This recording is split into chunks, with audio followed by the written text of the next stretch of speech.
Hello students, leverages इस chapter में हम लोग प्रॉब्लम नंबर 9 देख रहे हैं। Problem number 9, the installed capacity of a factory is 6500 units. यानी हमारी जो फैक्ट्री है बहुत ताकत वाली है, हम लोग 6500 यूनिट्स का प्रोडक्शन कर सकते हैं। कितने यूनिट का प्रोडक्शन कर सकते हैं हम लोग? चाहे तो 6500 का यूनिट्स का प्रोडक्शन हम लोग कर सकते हैं। Actual capacity used is 400 units. पर 6500 की कैपेसिटी पर सिर्फ हम कितना यूनिट प्रोड्यूस करते हैं? 400 यूनिट्स हम लोग यूज करते हैं। यहाँ पर आप 400 को अंडरलाइन करेंगे, यानी एक्चुअल कैपेसिटी हम 400 यूनिट प्रोडक्शन करने के लिए ही करते हैं। Selling price per unit of ₹10। 10 पर लिखेंगे एसपी। 10 पर क्या लिखेंगे हम लोग? SP. SP for selling price. Variable cost is ₹6 per unit. 6 के सिर पर लिखेंगे we. V for variable cost. Calculate the operating leverage in each of the following 3 situation. अपने को ऑपरेटिंग लीवरेज निकालने का है 3 सिचुएशन में। पहली सिचुएशन है फिक्स कॉस्ट 400 यदि है, फिर दूसरी सिचुएशन है फिक्स कॉस्ट यदि 1000 है, और तीसरी सिचुएशन है फिक्स कॉस्ट यदि हमारी 1200 है। ए बी सी को आप लोग इस प्रकार ब्रैकेट दिखा सकते हैं। ए बी सी को हम ब्रैकेट लिख के क्या लिख सकते हैं? यह है आपका ए बी और सी को लिख सकते हैं हम लोग एफ। तीनों में क्या दिया आपने को? एफ दिया हुआ है। और यहाँ पर एस अलग से नहीं दिया हुआ है, पर जो प्रोडक्शन है 400 यूनिट का वही क्या कहलाएगा? एस। तो 400 यूनिट पहली लाइन में देखो 400 यूनिट्स दिए हुए। फर्स्ट लाइन में actual capacity used in 400 units. 400 units के उस सिर के ऊपर लिखो S, capital S. S for sale, यानी सोल्ड यूनिट दिए हुए अपने को। तो हम लोग क्या निकालना है अपने को? ऑपरेटिंग लीवरेज निकालना है। तो सबसे पहले आप लोग प्रॉब्लम नंबर 9 के लिए बनाएंगे स्टेटमेंट ऑफ इनकम। क्या बनाएंगे हम लोग? स्टेटमेंट ऑफ इनकम बनाएंगे। और उसमें दिख रहा है आपको सीरियल नंबर, पर्टिकुलर्स, और 3 सिचुएशन में अपने को करना है। अपनी फिक्स कॉस्ट हर बार चेंज होने वाली है। पहला कॉलम है फिक्स कॉस्ट आर 400, दूसरा कॉलम है फिक्स कॉस्ट आर 1000, तीसरा कॉलम है फिक्स कॉस्ट आर 1200, 1200। 3 सिचुएशन में अपने को प्रॉब्लम को सॉल्व करना है। तो सबसे पहले सेल दिया हुआ है अपने को, हम लोग लिखेंगे सेल। और सेल का अपने को सोल्ड यूनिट और सेलिंग पर प्राइस दिया हुआ है। क्या दिया अपने को? Sold unit into selling price.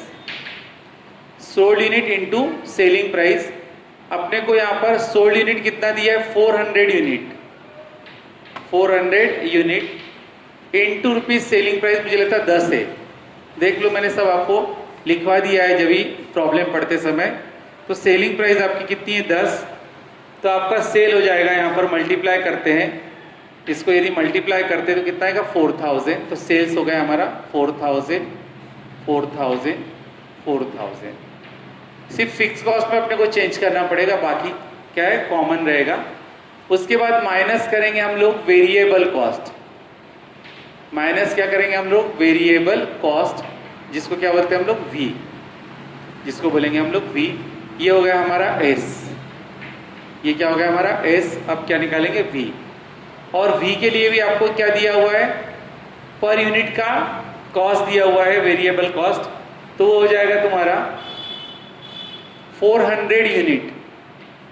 400 unit into rupees. Per unit का वेरिएबल कॉस्ट देखो 6 रुपए दिया हुआ है। कितना दिया है? 6 रुपए। तो इसको मल्टीप्लाई करेंगे तो हो जाएगा 2400, 2400 एंड 2400। अब हम लोग इसको यदि माइनस करते हैं, एस माइनस वी करते तो क्या मिलता है अपने को? कॉन्ट्रीब्यूशन। क्या मिलता है? कॉन्ट्रीब्यूशन। वो हो जाएगा तुम्हारा 1600, 1600 1600, जिसको बोलेंगे हम लोग कंट्रीब्यूशन। क्या बोलेंगे हम लोग? कंट्रीब्यूशन। अब ये कंट्रीब्यूशन जो है उसको ही हम लोग क्या बोलते हैं? सी, कैपिटल सी। अब आगे चलते हम लोग, कंट्रीब्यूशन में से हम लोग क्या माइनस करते हैं? Fix cost. अब माइनस करेंगे हम लोग फिक्स्ड कॉस्ट, जिसको बोलते हैं हम लोग कैपिटल एफ। फिक्स कॉस्ट अलग अलग है, 400 है, 1000 है और 1200 है। यहाँ पर है 400, ये है 1000 और ये है तुम्हारा 1200।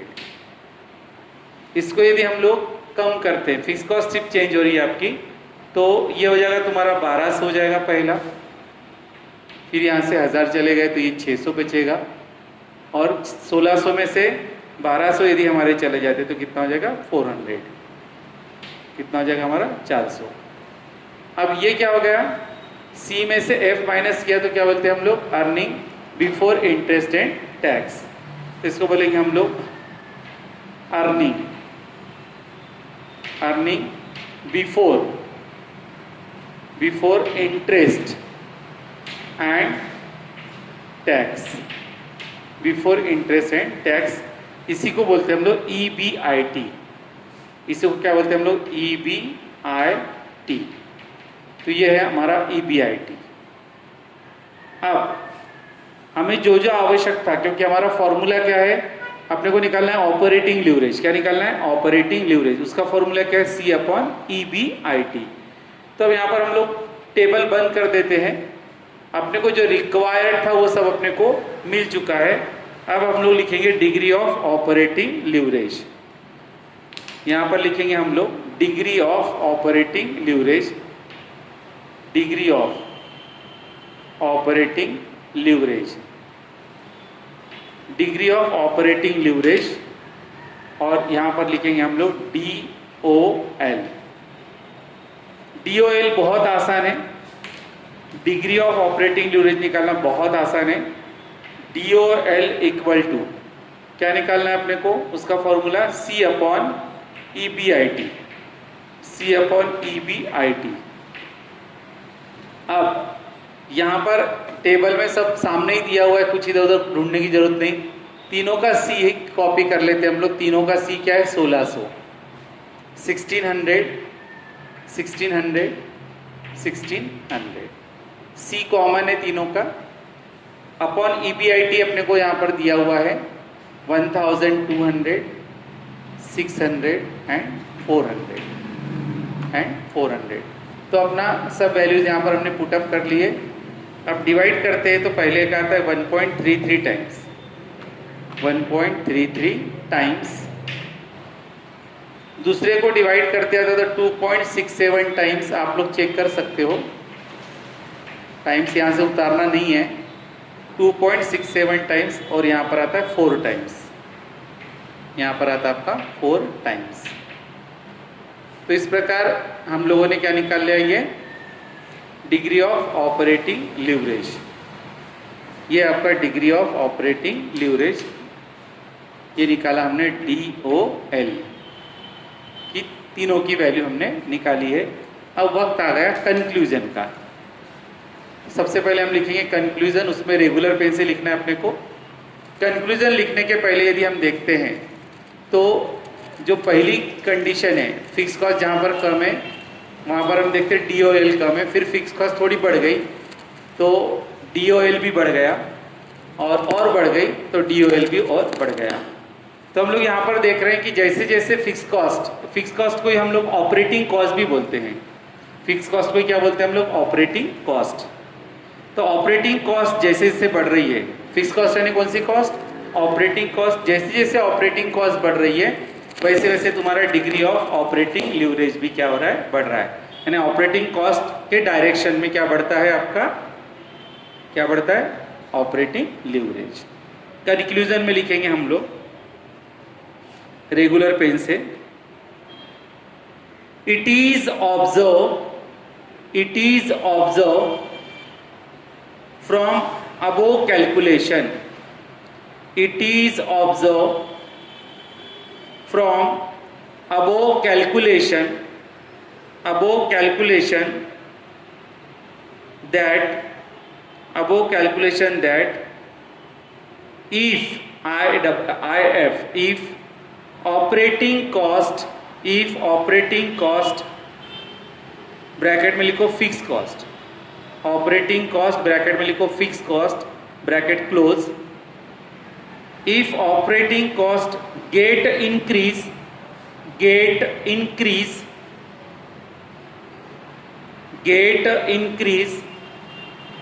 the operating leverage is also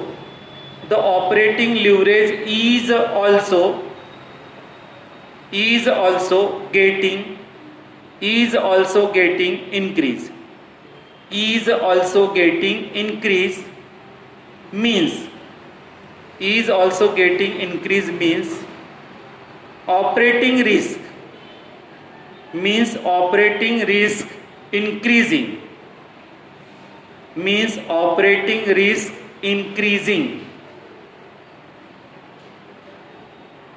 operating risk increasing क्या लिख कर दिया है कि आपका ऑपरेटिंग कॉस्ट बढ़ रहा है यानी फिक्स कॉस्ट बढ़ रहा है, तो वैसे ही आपका ऑपरेटिंग लीवरेज भी क्या हो रहा है, बढ़ रहा है। इसके बाद देखेंगे हम लोग प्रॉब्लम नंबर 10। तो हम लोग अब देख रहे हैं प्रॉब्लम नंबर 10। वहां पर देख रहे हैं आप लोग नोट्स में पर्टिकुलर्स और अमाउंट दिया हुआ है, EBIT, EBT और फिक्स कॉस्ट आपके पास अवेलेबल है, और calculate operating financial and combined leverage, ये सब बातें अपने को निकालना है। अब सबसे पहले हमारा EBT तक के हम लोग फॉर्मेट क्या है वो तो लिख लेंगे। सबसे पहले यहाँ पर अपने को कंट्रीब्यूशन दिया है क्या, नहीं दिया है। अब देखिए हमें क्या क्या लगता है, क्योंकि एक फॉर्मूला है आपका DOL का फॉर्मूला क्या है, C/EBIT, ये सब बातें अपने को फाइंड आउट करना पड़ेगी। दूसरा है DFL, तो DFL में क्या लगता है अपने को, EBIT/EBT, इतनी बातें अपने को लगती है। तो ये सब बातें अपने को फाइंड आउट करना पड़ेगी, जो बातें अपने को फॉर्मूले में लगती है। DCL का तो देखना ही नहीं है क्योंकि वो 1 और 2 पर ही डिपेंड है। तो यहाँ पर हम लोग DOL DFL के लिए C लगेगा, EBIT लगेगा और EBT। यदि हम लोग प्रॉब्लम में देखते हैं तो C अवेलेबल नहीं है। क्या अवेलेबल नहीं है, C अवेलेबल नहीं है, यानी अवेलेबल क्या है, तो EBIT अवेलेबल है, उसके बाद EBT भी अवेलेबल है, और फिक्स कॉस्ट अवेलेबल है। ठीक है, अपने को क्या निकालना है, C नहीं पता। क्या नहीं पता अपने को, C नहीं पता है, तो अपने को C निकालना पड़ेगा। तो सबसे पहले सेल्स यदि मैं लिखता हूं तो सेल माइनस वेरिएबल कॉस्ट। अब मुझे बताओ जो भी चीज़ अपने पास अवेलेबल नहीं वो लिखकर फायदा होने वाला है क्या, सेल्स आपको पता नहीं है इसलिए मत लिखो, वेरिएबल कॉस्ट आपको पता नहीं है, लिखने की आवश्यकता नहीं है, कंट्रीब्यूशन भी पता नहीं सर मत लिखो, आपने तो बोला सेल्स मत लिखो, वेरिएबल कॉस्ट मत लिखो, वे कंट्रीब्यूशन भी पता नहीं है मत लिखो। लिखना पड़ेगा, क्यों लिखना पड़ेगा, क्योंकि अपने को उसके सिवाय DOL ऑपरेटिंग लीवरेज निकालते नहीं आएगा। इसलिए हम लोग प्रॉब्लम की शुरुआत करेंगे कंट्रीब्यूशन से। कहाँ से करेंगे हम लोग, कंट्रीब्यूशन। देखते ना, नहीं है तो कैसे निकलेगा, कुछ ना कुछ तो उपाय होगा ही ना। तो हम लोग कंट्रीब्यूशन को नहीं लिख पाएंगे, तो यहाँ पर हम लोग क्या कर देते हैं, ब्लॉक करते, देखते कुछ मिलता है क्या। आप भी कलर पेन से ब्लॉक कर दो, इस प्रकार से देखते कुछ ना कुछ मिलेगा। अब कंट्रीब्यूशन यानी C, कंट्रीब्यूशन यानी क्या होता है हमारा C। अब चलते हम लोग आगे, कंट्रीब्यूशन में हम लोग क्या माइनस करते हैं, फिक्स कॉस्ट। कंट्रीब्यूशन में क्या माइनस करते हैं हम लोग, फिक्स कॉस्ट। यहाँ पर लिखूंगा मैं फिक्स्ड कॉस्ट, जिसको हम बोलते हैं F। मुझे लगता है फिक्स कॉस्ट तो पता है ना आपको, फिक्स कॉस्ट प्रॉब्लम में दिया हुआ है सबसे आखिरी में 7 लाख। तो जो हमको पता है वो तो हम लोग लिख ही सकते हैं, ये है आपका 7 लाख। अब फिक्स कॉस्ट को यदि मैं माइनस करता हूं, फिक्स कॉस्ट को यदि क्या करता हूँ मैं माइनस करता हूँ तो मुझे मिलता है earning before interest and tax. अब मिलेगा मुझे earning before interest and tax. आप लोग पूरा लिख लेना, earning before interest and tax. इसको बोलते हैं हम लोग EBIT। क्या बोलते हैं हम लोग इसको? EBIT। अब EBIT अपने को दिया हुआ है प्रॉब्लम में, कितना दिया है? 11,20,000। कितना है? 11,20,000 अपने को EBIT दिया हुआ है। अब EBIT में आप लोग क्या माइनस करते हो? ये हो गया तुम्हारा earning before interest and tax. इसमें से माइनस करेंगे हम लोग इंटरेस्ट, और जहां तक के प्रॉब्लम में दिया हुआ नहीं है इसमें से क्या माइनस करेंगे हम लोग? इंटरेस्ट, जिसको हम क्या बोलते हैं? आय। आय अपने को दिया हुआ नहीं है तो हम लोग कुछ नहीं करेंगे, टेंशन लेने की कोई जरूरत नहीं है, ब्लॉक कर देंगे उसको। क्या कर देंगे? इस प्रकार से ब्लॉक कर देंगे, मिलेगा कुछ ना कुछ मिलेगा। अब इंटरेस्ट को यदि हम लोग माइनस करते हैं तो अपने को क्या मिलता है? फिर इंटरेस्ट को माइनस किए तो अपने को मिलेगा अर्निंग बिफोर टैक्स। क्या मिलेगा? Earning before tax. Earning before tax, जिसको हम लोग क्या बोलते हैं? EBT। इसको बोलेंगे हम लोग EBT। अब EBT भी अपने को रेडीमेड दिया हुआ है और वो है 3,20,000। 3,20,000। अब जितना रिक्वायर्ड था वो सब हो गया है हमारा। अब हम क्या करेंगे? टेबल बंद करेंगे। अब प्यारे बच्चों, अपने को C निकालना तो बहुत जरूरी है। अब यहाँ पर हम लोग C कैसे निकालेंगे? आपको पता है ये टोटल C की टोटल में से आपने 7 लाख को क्या किया? माइनस किया, तब क्या होगा? 11,20,000 आए। यदि हम लोग यहाँ पर इस प्रकार करते हैं तो भी अपने को क्या मिल जाएगा? C मिल जाएगा। हम लोग इन दोनों की यदि टोटल कर लेते हैं, यानी F प्लस EBIT, ये तो दिया है ना आपको, जो दिया है उसकी टोटल यदि हम लोग कर लेते हैं, क्या की टोटल की मैंने F और EBIT की यदि टोटल करता हूं तो आपको कुछ ना कुछ मिल ही जाएगा। कितना मिला देखो? 18,20,000 है क्या? कलर पेन से लिखना 18,20,000, क्योंकि आप फाइंड आउट कर रहे हो।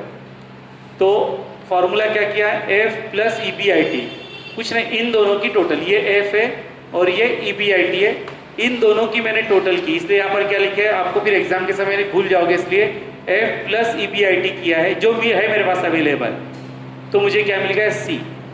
क्या मिल गया मुझे? C। तो अब ये देखो 18,20,000 में से 7 लाख माइनस करते हो आप लोग तो बराबर क्या बचेगा? 11,20,000। यानी अवेलेबल इंफॉर्मेशन में से ही मैं निकाल रहा हूं। अब वैसे ही इंटरेस्ट के ऊपर है और नीचे है। आपको पता है 11,20,000 जो है उसमें से आपने इंटरेस्ट माइनस किया, तब जाके क्या आया? 3,20,000। अभी इन दोनों का मैं डिफरेंस यदि यहां पर लिखता हूं तो चलेगा क्या? कि दोनों का एडिशन करना पड़ेगा। दोनों का क्या लिख के करेंगे हम लोग? डिफरेंस यहां पर लिख सकते हैं। यानी अपने को क्या पता है? EBIT पता है, EBIT पता है मुझे, उसमें से माइनस में कर देता EBT। क्या माइनस करूंगा मैं? EBT। अब इन दोनों को माइनस करता हूं मैं, यानी EBIT में से EBT को यदि माइनस करता हूं तो आपकी वैल्यू कितनी आती है? 8 लाख। कलर पेन से लिखेंगे हम लोग 8 लाख। कलर पेन से लिखेंगे हम लोग 8 लाख। अब देख लो आप लोग, मैंने क्या किया? ये दो वैल्यू पता थी मुझे, EBIT और EBT। तो EBIT में से मैंने EBT को माइनस किया तो कितना है? 8 लाख। 11,20,000 में से कितना माइनस किया? 3,20,000, तो कितना है? 8 लाख। अब 11,20,000 में से 8 लाख माइनस करके देखो तो बराबर कितना बचता है? 3,20,000। तो ये जो दो वैल्यू ग्रीन पेन से लिखी है, क्योंकि वो हमारा प्रॉब्लम रुका हुआ था, देखो ग्रीन सिग्नल मिल गया। क्या मिल गया अपने को? Green signal. ग्रीन सिग्नल का मायने अब आगे जा सकते हैं हम लोग। अब प्यारे बच्चों, अपने को तीनों भी वैल्यूज निकालना है कि दो ही वैल्यू निकालना है? तीनों वैल्यू निकालना और निकाल सकते हैं हम लोग, कोई बड़ी बात नहीं है। तो स्टार्ट करते हैं हम लोग। नंबर 1, मेरे हिसाब से तो आपने करना चाहिए, मुझे तंग मत करो। Number 1, degree of operating leverage. Degree of operating leverage जिसको बोलते हैं हम लोग DOL। फॉर्मूला है हमारा DOL इक्वल टू क्या है, C/EBIT। अब C की वैल्यू और सब वैल्यूज आप पुटअप करेंगे यहाँ पर, तो ये हो जाएगा आपका C की वैल्यू कितनी है, 18,20,000। 18,20,000 ये कलर पेन से ही लिखना है आपने जो फाइंड आउट किया है। 18,20,000 में से EBIT कितना है हमारा, 11,20,000। 18,20,000 अपॉन 11,20,000, तो ये आता है अपना 1.63 टाइम्स। एक आध बार मैंने गलत लिखा होगा तो आपने करेक्ट करना है, 1.63 टाइम्स। ये होने के बाद हम लोग चलते हैं नेक्स्ट नंबर की तरफ। ये हो गया हमारा। अब नंबर 2 है हमारा degree of financial leverage. Degree of financial leverage आप लोग पूरा लिखेंगे, यहाँ पर लिखेंगे हम लोग DFL इन ब्रैकेट। DFL का फॉर्मूला है EBIT upon EBT। DFL equal to EBIT upon EBT। अब इसकी वैल्यू पुटअप करेंगे हम लोग। इसकी वैल्यू यहाँ पर अभी पुटअप करते हैं हम लोग, तो क्या होना आपको, EBIT होना। EBIT 11,20,000, 11,20,000। और EBT है हमारा, EBT 3,20,000, 3,20,000। तो इसका आ जाता है हमारा कितना टाइम्स आ जाएगा, ये आता है डिवाइड करने के बाद 3.5 टाइम्स। 3.5 टाइम्स। ये बंद करते हैं हम लोग। अब यहाँ पर लिखेंगे हम लोग नंबर 3, डिग्री ऑफ कौन सा है, combined leverage. Degree of combined leverage जिसको बोलते हैं हम लोग DCL, और DCL का फॉर्मूला आपको पता है, DCL equal to DOL into DFL। अब यहाँ पर वैल्यू पुटअप कर रहा हूँ, नहीं भी दिख रहा होगा तो आपको आता है। तो यहाँ पर हम देखते हैं DOL है 1.63 इंटू DFL है 3.5। 1.63 इंटू 3.5, इसको मल्टीप्लाई कर देते तो आता है 5.71 टाइम्स। 5.71 टाइम्स। अब आप लोग, हमारा प्रॉब्लम कंप्लीट हो चुका है, इसको बंद कर देंगे और स्टार्ट करते हैं हम लोग problem number 11। Problem number 11, the following figures relate to 2 companies rupees in lakhs. यहाँ पर अपने को 2 कंपनी की इंफॉर्मेशन दी है, P कंपनी और Q कंपनी, और दूसरा इन्हें अपने को पूरा स्टेटमेंट ऑफ इनकम रेडीमेड बनाकर दिया हुआ है। Calculate degree of operating leverage, financial leverage, combined leverage for the 2 companies and cross check the result. Cross check the result, इसको अंडरलाइन करेंगे आप लोग। ये रिजल्ट चेक कर देना है, इसलिए मुझे ये प्रॉब्लम करके देना है आपको, नहीं तो ये प्रॉब्लम आपके लिए होमवर्क ही था। तो हर प्रॉब्लम में ऐसे छोटी मोटी बातों की वजह से मुझे कर देना पड़ रहा है। तो सबसे पहले आप लोग लिखेंगे प्रॉब्लम नंबर 11। Problem number 11। तो यहाँ पर हमको स्टेटमेंट ऑफ इनकम बनाने की आवश्यकता नहीं है, डायरेक्ट हम लोग रेडीमेड दिया हुआ है अपने को, तो डायरेक्ट क्या करेंगे हम लोग, सॉल्यूशन डायरेक्ट करेंगे हम लोग सॉल्यूशन। आप लोग टेबल देख रहे हो बोर्ड पर, वैसा टेबल बनाना है अपने को। अब सॉल्यूशन में आप देख रहे हैं serial number, particulars, P limited और क्यू लिमिटेड, दो कंपनी है अलग अलग, और दोनों कंपनी की इंफॉर्मेशन अपने को दी हुई है पी और क्यू लिमिटेड की। तो सबसे पहले निकालेंगे हम लोग number 1 degree of operating leverage, degree of operating leverage. और आपको रेडीमेड सब दिया हुआ है, कुछ भी टेंशन लेने की आवश्यकता नहीं है। DOL का फॉर्मूला है C/EBIT, DOL, degree of operating को हम बोलते हैं DOL, और इसको बोलते हैं हम लोग डिग्री ऑफ फाइनेंशियल लीवरेज को DFL, और डिग्री ऑफ कंबाइंड लीवरेज को बोलते हैं हम लोग DCL। तो यहां पर हम लोग सबसे पहले निकालेंगे degree of operating leverage C/EBIT। अब प्रॉब्लम में देखेंगे हम लोग, P कंपनी का C है 300 और उसका है 700, 300 एंड 700। उसी प्रकार EBIT दिया हुआ है उसका 150 और 300, 150 एंड 300, 150 और 300। अब इसको हम लोग यदि निकालते हैं तो इसका आता है आपका 2 टाइम्स, इसका आता है आपका 2 टाइम्स, और सेकंड का आता है 2.33 times, 2.33 times.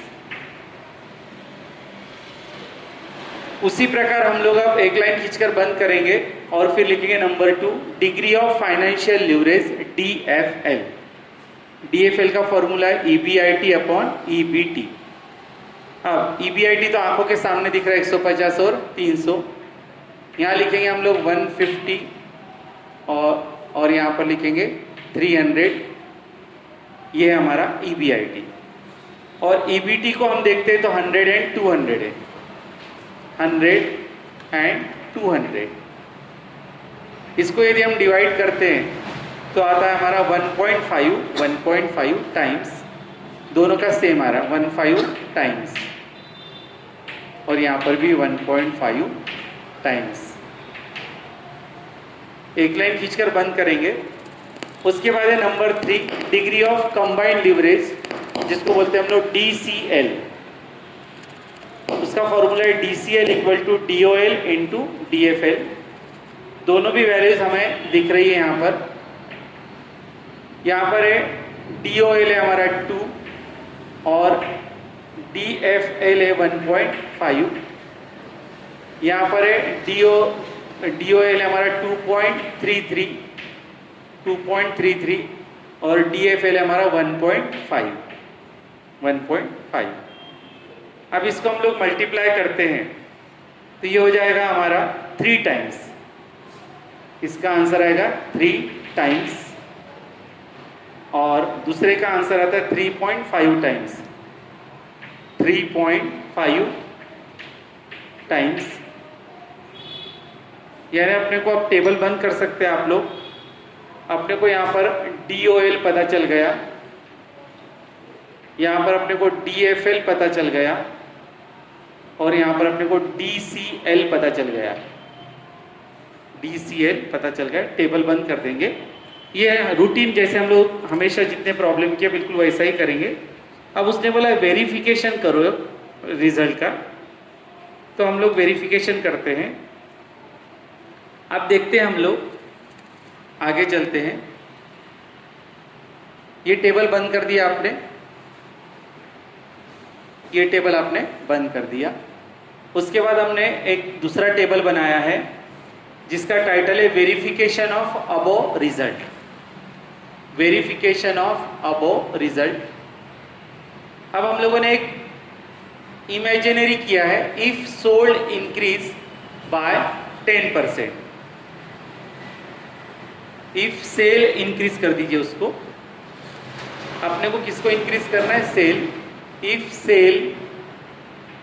If sale increase by 10%, यदि हम लोग जो ओरिजिनल सेल है उस सेल को क्या करते हैं हम लोग? इंक्रीज कर देते हैं।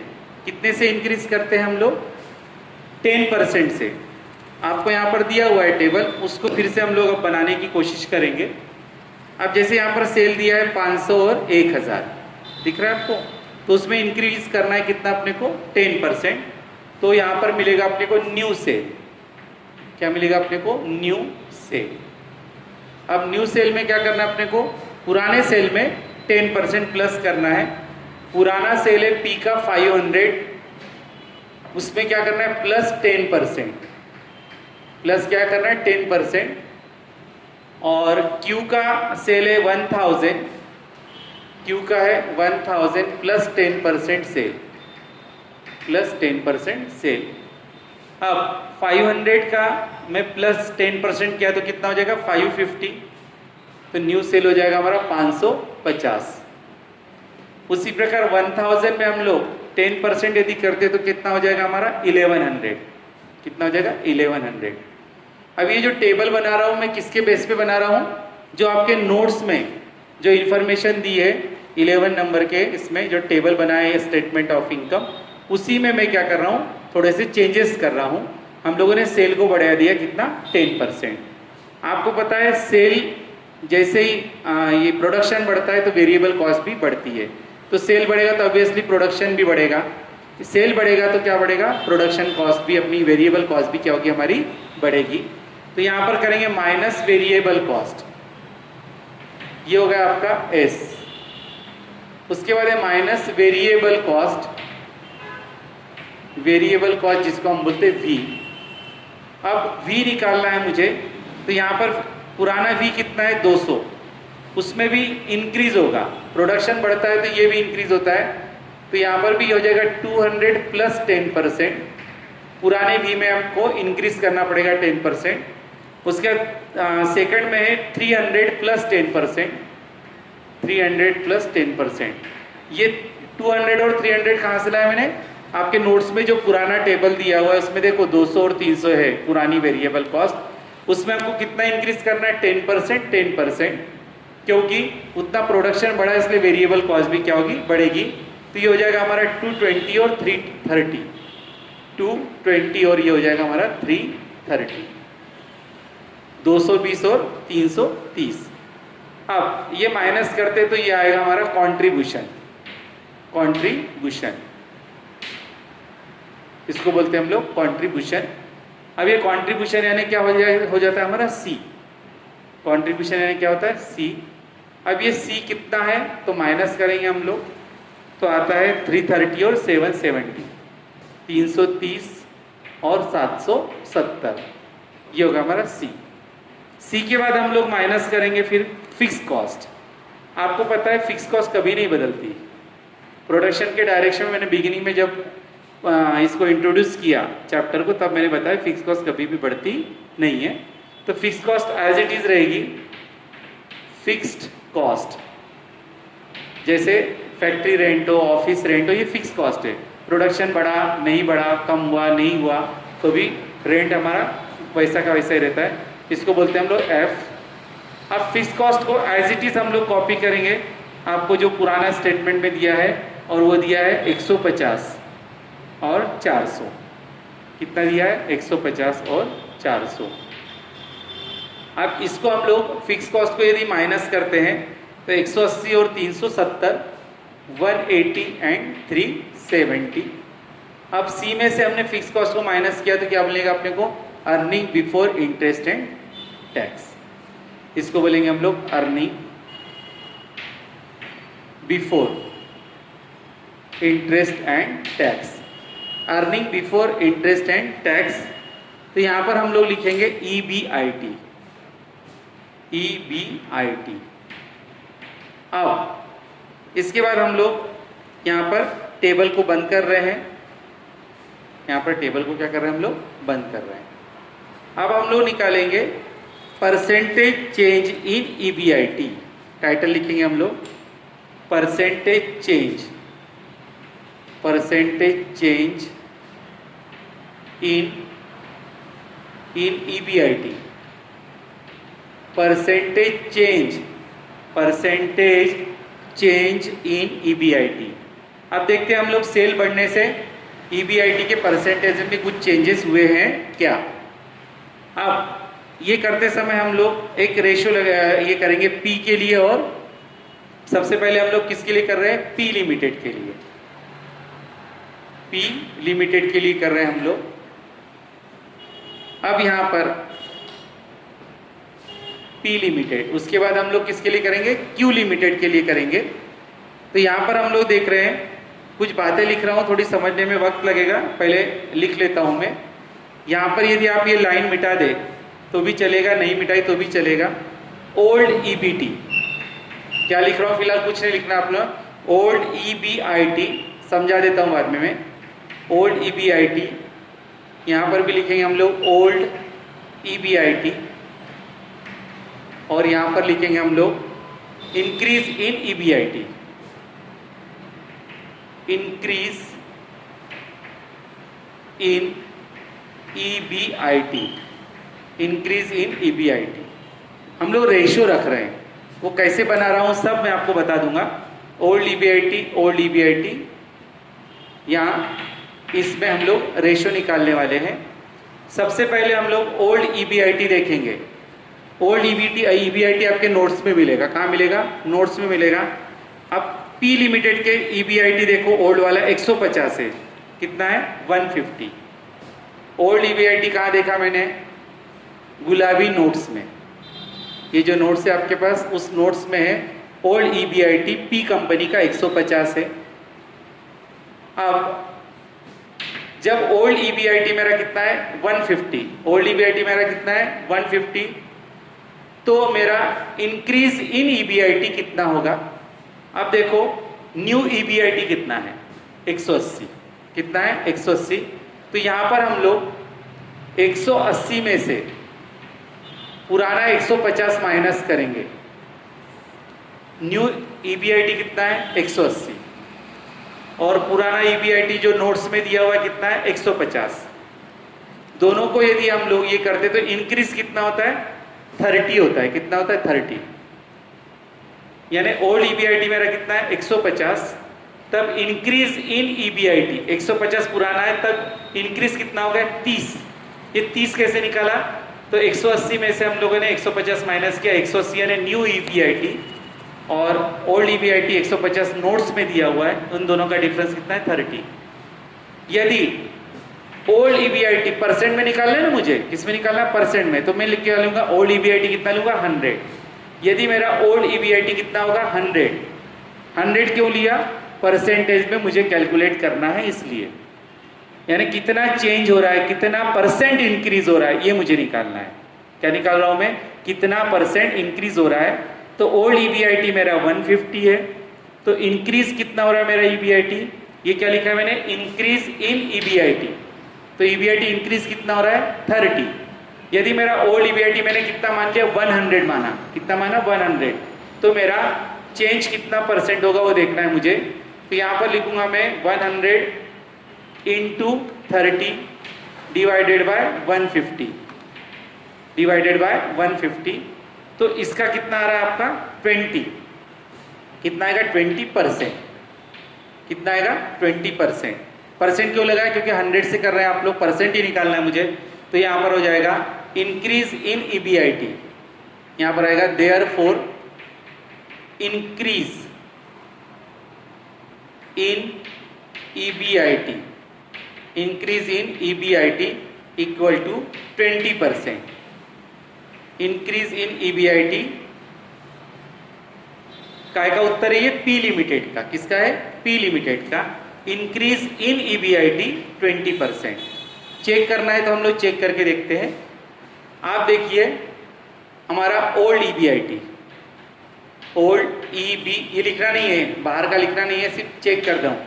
ओल्ड ईबीआईटी मेरा कितना है? 150। ओल्ड ईबीआईटी मेरा कितना है? 150। उसमें हम लोग प्लस करते हैं 20%। 20% यानी कितना होगा बताओ? 20% हो जाएगा आपका 30। 20% कितना हो जाएगा हमारा? 30। तो ये 20% में प्लस करता हूं, तो ये देखो 180 आ रहा है। 180 आ रहा है। देखो न्यू वाला कितना है मेरा? 180। न्यू वाला कितना है मेरा? 180। क्लियर हो गया? यानी मेरा जो ईबीआईटी इंक्रीज कितने से, सेल यदि मैंने 10% बढ़ाया तो मेरा ईबीआईटी कितना बढ़ रहा है? 20% इंक्रीज हो रहा है। ये किसके मामले में हुआ? पी लिमिटेड के मामले में हुआ।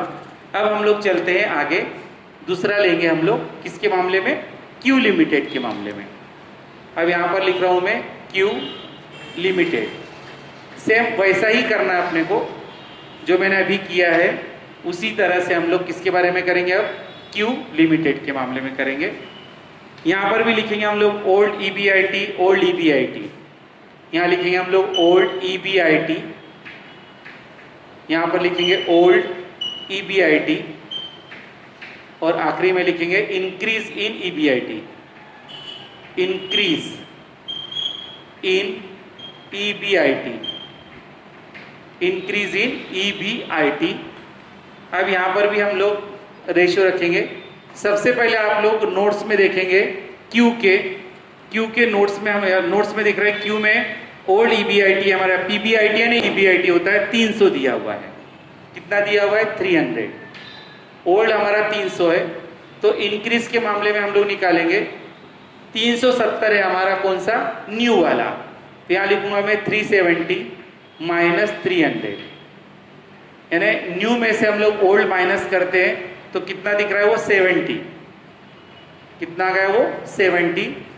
ओल्ड EBIT मेरा 300 है, तब इंक्रीज इन EBIT मेरा कितना है 70। इंक्रीज इन EBIT कितना है मेरा 70। यदि ओल्ड EBIT मैंने 100 मान लिया, ओल्ड EBIT मैंने कितना मान लिया 100 यदि मान लेता हूं, तो देखते हैं अब हम लोग यहाँ पर फिर से 100 इंटू 70 डिवाइडेड बाय 300, तो इसका आंसर आता है आपका 23.33, 23.33%, 23.33%। अब यही हो गया इस किसके मामले में, क्यू के मामले में हुआ। Therefore increase in EBIT, increase in EBIT equal to 23.33%, 23.33%। यहाँ पर आप लोग सेल इंक्रीज 10% लिया, 20 ले सकते हैं, 25 ले सकते हैं, कुछ भी ले सकते हैं, वो फॉर एग्जाम्पल हमने लिया है। अब आप लोग यदि इसको भी चेक करना चाहे तो हम लोग पुराना कितना है आपका 370 है, पुराना कितना है 370, क्यू का पुराना EBIT कितना है 370, उसमें यदि प्लस करते आप लोग 23.33%, तो आपका अब ये देखो पॉइंट में आया तो आपका आंसर भी पॉइंट में आ सकता है, पर अल्टीमेट राउंड अप यदि आप करोगे तो उसका कितना आएगा, फिर आपका जो बढ़ा हुआ है, सॉरी पुराने में 370 में प्लस नहीं करना है, 300 में प्लस करना है। कितने में प्लस करना है, 300 में प्लस करना है। 300 पुराना है ना EBIT, 300 में प्लस करते हैं हम 23.33%, तो तुम्हारा पॉइंट में आंसर आएगा, पर अल्टीमेट राउंड अप करोगे तो उसका आंसर कितना आना चाहिए आपका 370। कितना आएगा 370। तो इस प्रकार हम लोगों का ये जो चेक करना था वो भी हमने चेक कर लिया है, यानी सेल बढ़ेगा तो तुम्हारा EBIT भी क्या होगा, बढ़ेगा।